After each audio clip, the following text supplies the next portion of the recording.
মালকিন সমস্ত গাছগুলো এখানে রেখে দিলাম। ঠিক আছে রামু, এই নে তোর টাকা। আর সামনে দীপাবলি আসছে, ছেলে মেয়েকে নিয়ে ভালোভাবে কাটাস। আরে রামু এখানে এসেছিল, মালকিন ওকেও তো টাকা দিয়েছে।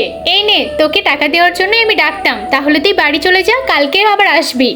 এই রামু, দাঁড়া দাঁড়া, মালকিন তোকে কয় টাকা বোনাস দিয়েছে? ভাই তোর মালকিন তো খুব ভালো, আমাকে 500 টাকা বোনাস দিয়েছে। কি 500 টাকা বোনাস দিল সামান্য গাছ দেওয়াতে? মালকিন এই গাছটাকে আমি ভরতে যাচ্ছি। আরে না না, এখন ভরতে হবে না, একটা গ্যাস তো ভর্তি আছে। না না, আমি যেহেতু আসতে পারবো না কাল পরশু, তাহলে ভরে দিয়ে যাই। এই ভাই শোন, এটা গিয়ে মালকিনের কাছে পৌঁছে দিবি, দেখবি মালকিন তোকে 500 টাকা বোনাস দেবে। কি 500 টাকা? ঠিক আছে, তাহলে এক্ষুনি নিয়ে যাচ্ছি।